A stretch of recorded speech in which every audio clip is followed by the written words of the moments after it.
Hello everybody, welcome to the question answer section.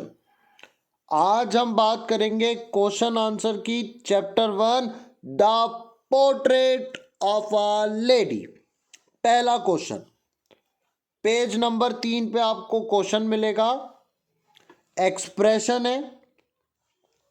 In expression को आप क्या meaning में देखते हो? The thought was almost revolting. मैंने आपको पहले ही बताया था कि इसका मतलब क्या होने वाला है। The thought that the author's grandmother was young and pretty.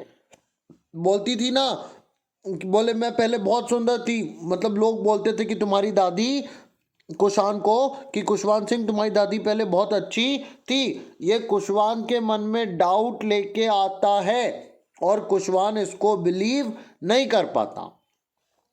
Expression समझे ना आप, कि ये दादी इतनी प्रिटी थी ना बाबा, मैं नहीं मान पाऊंगा। An expanse of a pure white serenity, उसे बताया ना जैसे एक लैंडस्केप हो एकदम बढ़िया सफेद का।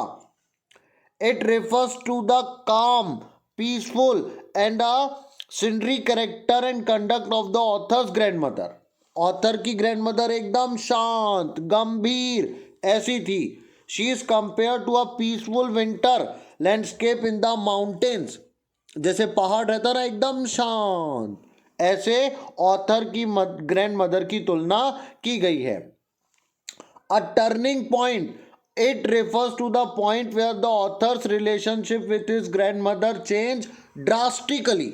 ये उस जगह की बात कर रहा है जहां पे ऑथर की अपनी ग्रैंड मदर के साथ में जो रिलेशनशिप थी बहुत ज्यादा चेंज हो गई जब वो कहाँ गए, शहर। Accepted her seclusion with resignation, दादी ने अकेले रहना सीख लिया।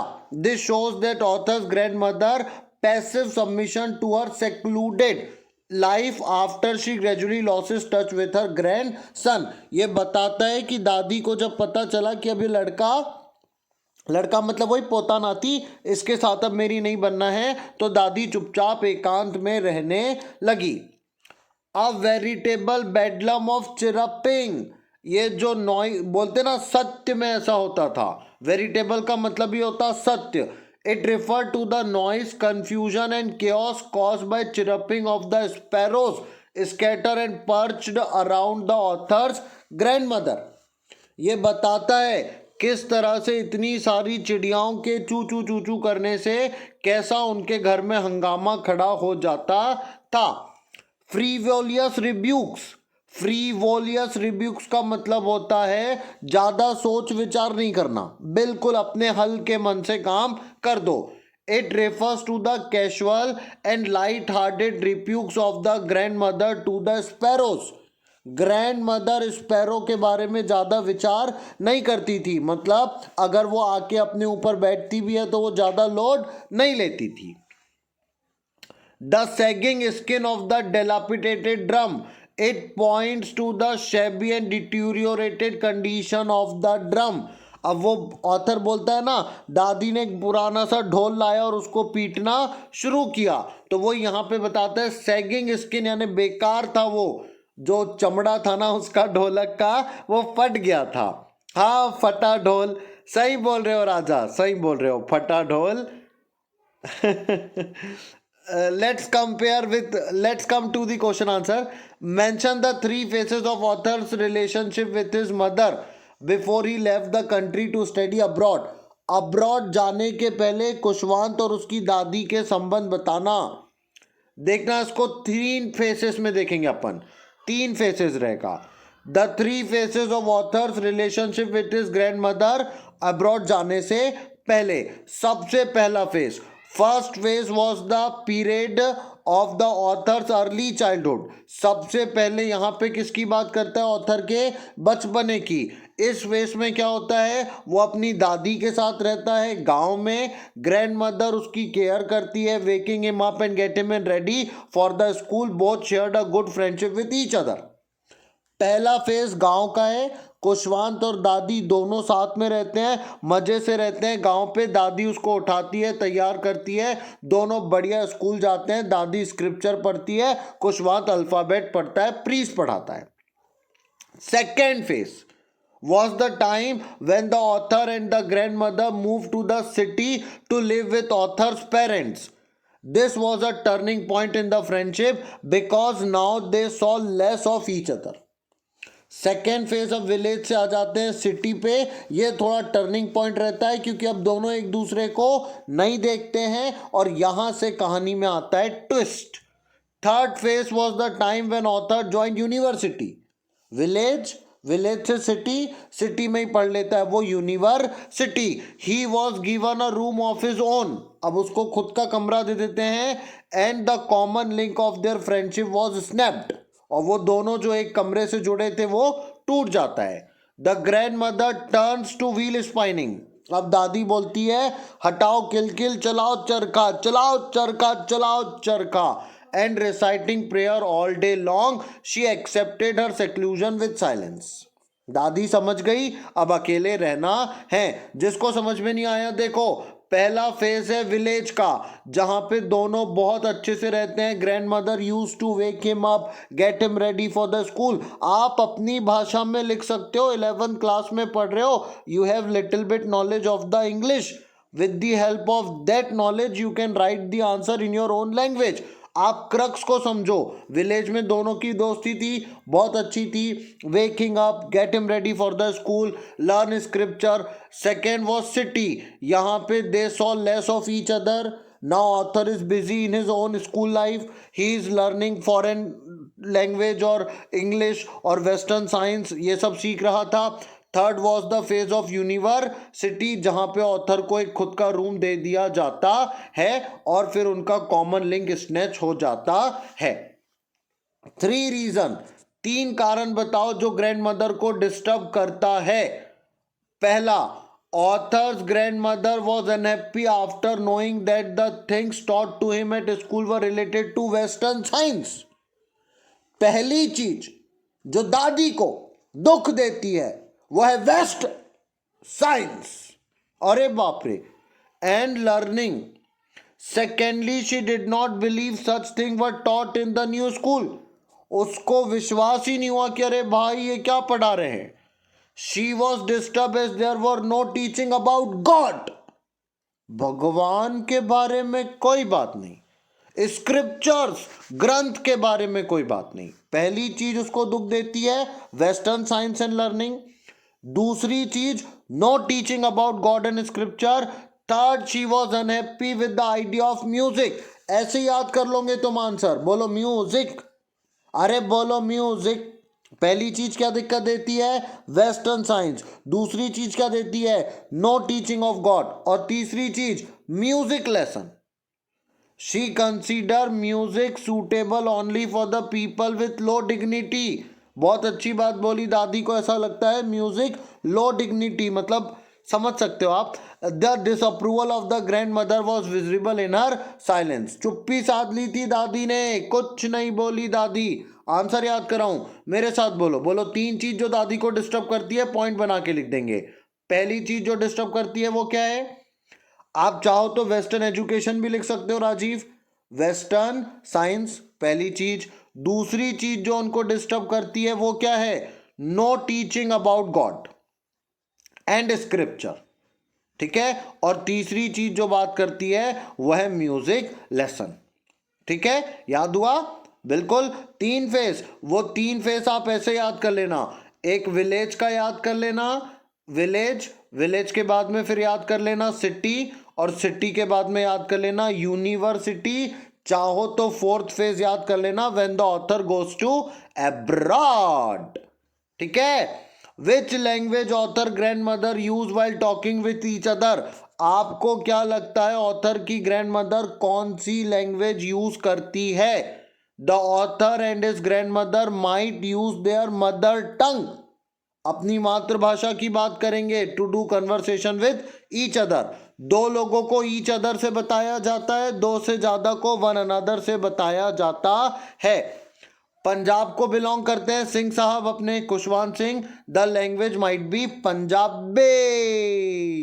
अब पंजाबी हम गैस कर रहे हैं कि उन लोगों की लैंग्वेज क्या होगी, Punjabi. Which language do you see use to talk with the elder relative in your family? आप किससे बात करते हो अपनी फैमिली में? मेरे को खुद को हिंदी आती है, तो I speak in Hindi and Elder relative in my family. मैं हिंदी में बात करता हूँ। आपकी जो लैंग्वेज होगी आप वो यहाँ पे लिख सकते हो। हाउ वुड यू से अ डेलापिडेटेड ड्रम इन योर लैंग्वेज? आप अपनी भाषा में इसको क्या बोलोगे? फटा हुआ ढोलक। क्या बोलेंगे? फटा हुआ ढोलक। आप अपने मन से भी जो चाहो वो बोल सकते हो। ढोल बोलो, ढोलकी बोलो, ढोलक बोलो। अगला question, can you think of a song or poem in your own language that talks of home coming? आप इसमें आंसर देना, होम कमिंग सॉन्ग बताना है। घर आजा परदेसी तेरा देश बुलाए। This question is to be answer on the basis of students own understanding and experience. Strongly recommended prepare answer on their own. मैं होमवर्क दे रहा हूँ यूट्यूब पे भी, फेसबुक पे भी, जहाँ पे लाइव हूँ वहाँ पे भी। आप क्या करना, मेरे को बताना इसके सॉन्ग, आपको जो अच्छा लगे कमेंट करना, बताना। Notice the following uses of word tell in the text. Her finger were busy telling the beats of a rosary. उसकी उंगली से बस जाप होते रहता था। I would tell her English word and little things of western science at her age. ये सब एक एक करके लेके आ रहा हूं मैं, देखना। पहली वाले का अर्थ लेके आया, make something spoken in the return word. अब ये क्या बोल रहा है वो?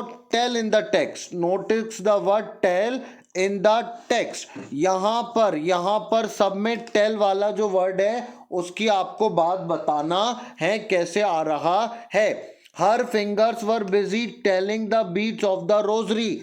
यहां पे टेल का मतलब है बस मोती चलते जाते हैं। दादी जाप करते जाती है, मोती चलते जाते हैं। I would tell her English word and little things of western science and learning. यहां पे टेल का मतलब है खुशवंत सिंह उसकी दादी को बताता है। खुशवंत सिंह उसकी दादी को बताता है किसके बारे में? वेस्टर्न साइंस के बारे में। At her age one could never tell.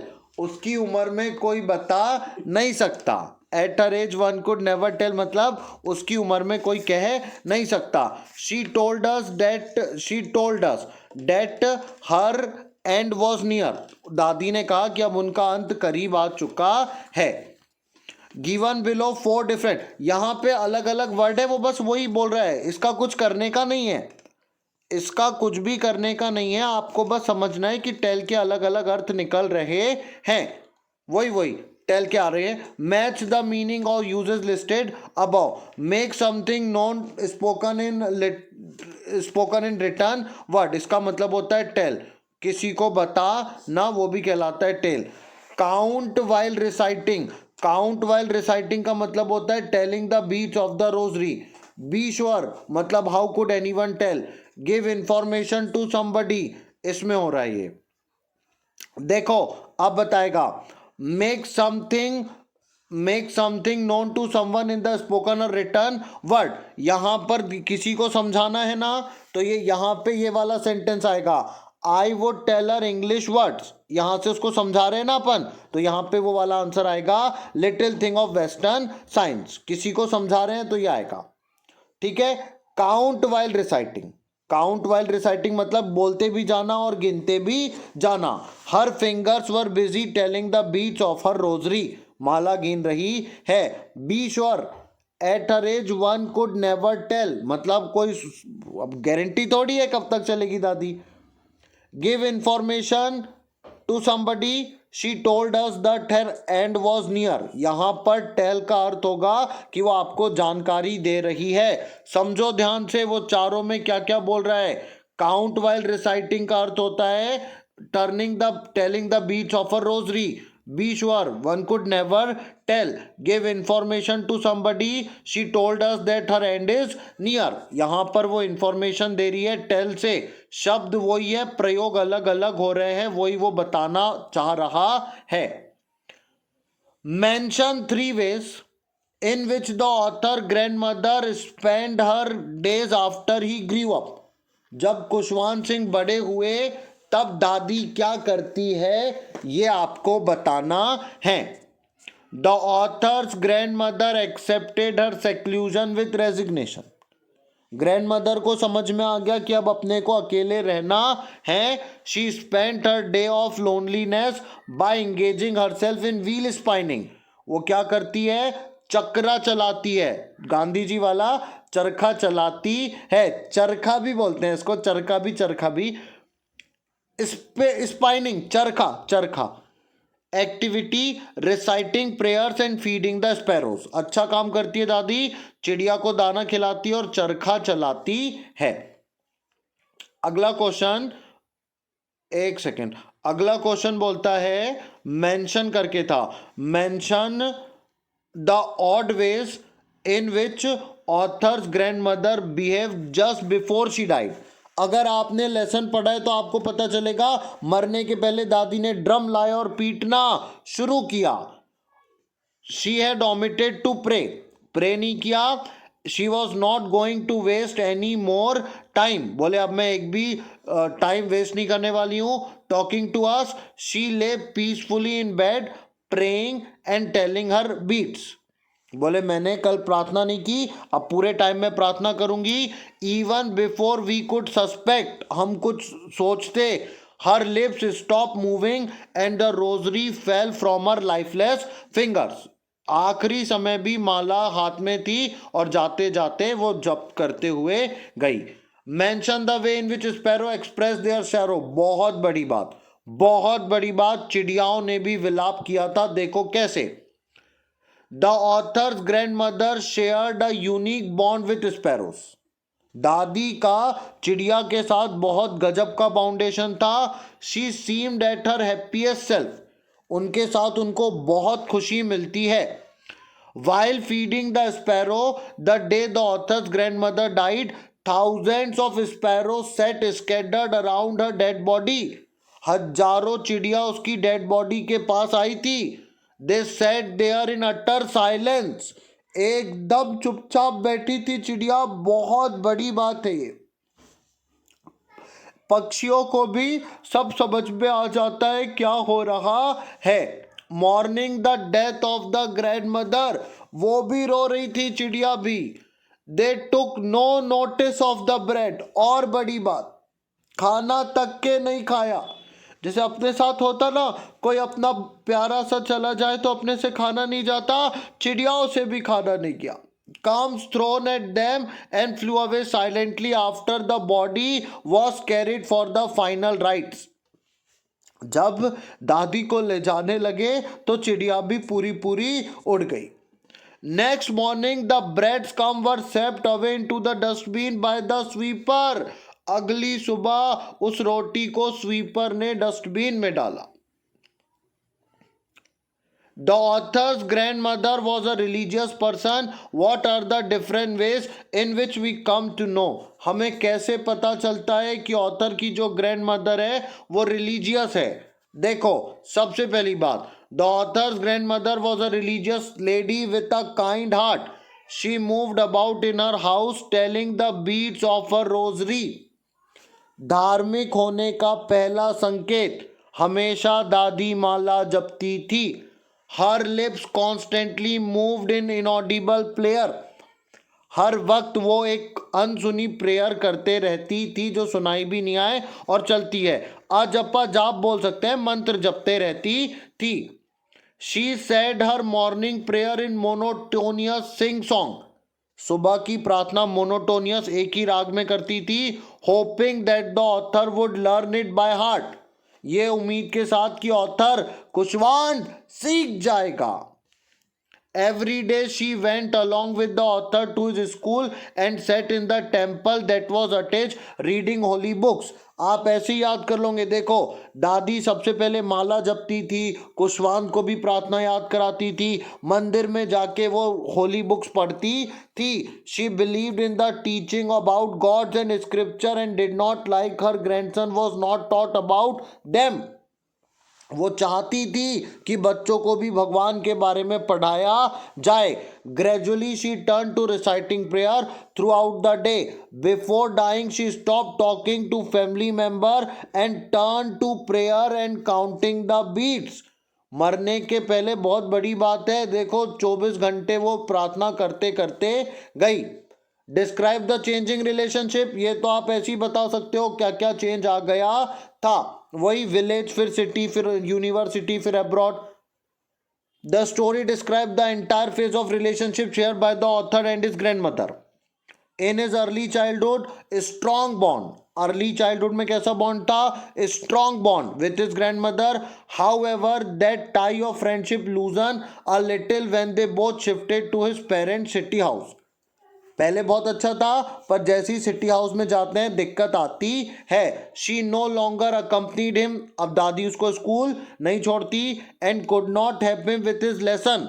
और उनके लेसन में भी मदद नहीं करती. There was a further crack in the relationship when the author joined university. Author जब यूनिवर्सिटी गया तो उसको मिल गया private room. The common link was snapped.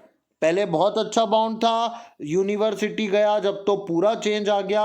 उसके पहले भी वो थोड़ा चेंज आ गया था क्योंकि सिटी में उसको स्क्रिप्चर वगैरह की टीचिंग नहीं मिलती थी और दादी उसको मदद नहीं कर पाती थी. In spite of the changes in the course of relationship their feeling remain unchanged. इसके बाद भी दोनों एक दूसरे के प्रति अच्छी भावना रखते थे. इमोशंस वगैरह नहीं थे, पर फिर भी जब वो आया, ऑथर कुशवांत सिंह जब घर आया तो उन्होंने उसके लिए बहुत अच्छे अच्छे गाने गाए. Welcome note of the warrior. Would you agree that the author's grandmother was a person in strong character. क्या आपको लगता है कि उसकी दादी स्ट्रॉन्ग थी? बिल्कुल स्ट्रॉन्ग थी. The author's grandmother was a person strong in character. She was a picture of containment. दादी को देख के आप जान सकते हो कि संतुष्टि क्या होती है. नहीं तो अगर वो दादी संतुष्ट नहीं होती ना, जब जब लड़ती बोलती ये नहीं वो नहीं वो. दादी ने कभी लड़ाई नहीं लड़ी. She had her own thought about learning at school. She consider scripture to be more fruitful than. वो स्क्रिप्चर को वेस्टर्न साइंस से ज़्यादा अच्छा मानती थी. बात समझे कि वो लर्निंग वगैरह पे जोर देती थी. साइंस से, म्यूजिक से अपने स्क्रिप्चर को, ग्रंथ को ज़्यादा ऊंचा मानती थी. इन हर फेस ऑफ लोनलीनेस एंड सक्लूजन उसने क्या ले लिया था? Spinning wheel. उसके कैरेक्टर को बता रहा है. सबसे पहले वो कंटेनमेंट में थी, मतलब संतुष्ट थी. दूसरी बात, स्क्रिप्चर को ऊपर रखती थी. तीसरी बात, जब एकांत मिला तो चरखा चलाती थी. कंपोज थी और इमोशन वगैरह कुछ भी डिस्प्ले नहीं करती थी. जब ऑथर ने बोला कि मैं अब्रॉड जा रहा हूं पढ़ने के लिए, विलाप नहीं किया, ओ बेटा मत जा बेटा, ऐसा कुछ नहीं किया. इसका मतलब वो स्ट्रांग थी कैरेक्टर में. उनको बुरा लगता भी था तो वो अंदर ही अंदर रहती थी, ऊपर आने नहीं देती थी. Ignoring everyone who tried to stop her, she sang for several hours. घर के लोगों ने बोला दादी बीमार पड़ जाओगे. अरे चुप बैठो, मैं गाऊंगी, मुझे गाने दो. ऐसा बढ़िया उनने गाना गाया. Home coming of her grandson. अपने पोते को वापस आया था तो उसके लिए उन्होंने गाना गाया. During the last few hours of her life, ignoring the protest of her family member, she stopped talking to everyone. अंत समय में दादी ने सबसे बातचीत करना बंद कर दिया. And took reciting prayer and telling her beads. ऐसे याद कर लेना दादी के बारे में जो जो काम की बातें हैं. क्या क्या है कि वो स्ट्रॉन्ग कैरेक्टर की थी, पोयम करती थी, स्क्रिप्चर को ज़्यादा महान समझती थी. जब उनको सेक्लूजन मिला तो वो टर्निंग करने लगी व्हील को. होम कमिंग सॉन्ग आए, परसुएट करने के बाद भी वो रुकी नहीं, ठीक है। The author's grand mother strong in character, उसके ओन थॉट थे, फ्रूटफुल मानती थी वो इसको, इससे ये सब हो गया। मैंने वही आपको बताया जितना, वही है ये, और कुछ नहीं है, इतना ही है, इतना ही है, इतना ही है, सेम है पूरा है, और कुछ नहीं है। Have you known someone like the another grand mother, क्या आपको और कोई की ऐसी दादी पता है? Yes I knew authors grand mother, it was my own grand mother who pass away recently. कोई और बोल रहा है उसकी दादी भी अभी अभी गई। The intense sense of loss is very heart wrenching as a 50 years of life with her. 15 साल का था ये लड़का जब इसकी दादी चली गई। अब मेरे को नहीं पता तो मैं आंसर दूंगा no, I have never known someone the way the author knew his grandmother, thus I have never sense of grief presented in the story. अगर किसी की दादी गई हो तो वो ये दुख समझ पाएगा, अब जिसकी दादी नहीं गई वो ये दुख समझ नहीं पाएगा। To take something, to take something का मतलब होता है to begin to do something as a habit. याद रखना ये फ्रेज है। टू टेक टू समथिंग का मतलब होता है एक चीज को आदत बना लेना। To take ill, to suddenly become ill. To take ill का मतलब होता है अचानक से बीमार पड़ जाना। ये देखो, शी टुक टू, यहां पे लिखा था ना, she took to feeding sparrow in the courtyard of our country city house. इसका मतलब उसने स्पैरो को खिलाने की आदत बना ली।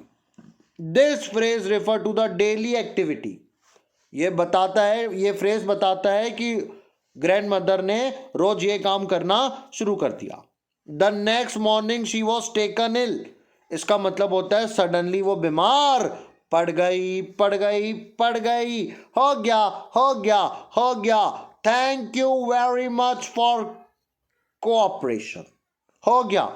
किसी को कोई भी डाउट हो, हाँ हाँ हाँ, किसी को कोई भी डाउट हो, कोई भी दिक्कत हो, आप मेरे को उस पर व्हाट्सएप करना। Please don't call, just give me WhatsApp. I will join you to the 11th class group, definitely I will join you, I will join you. बस आप मेरे को क्लास अपनी मेंशन करके, नाम मेंशन करके बता देना, हो सके तो प्लेस भी बताना, बिकॉज ये कई जगह जा रहा है, मेरे को खुद को नहीं पता है कहाँ कहाँ जा रहा है, इसलिए 7869044944 WhatsApp, only WhatsApp. Thank you, thank you, thank you once again.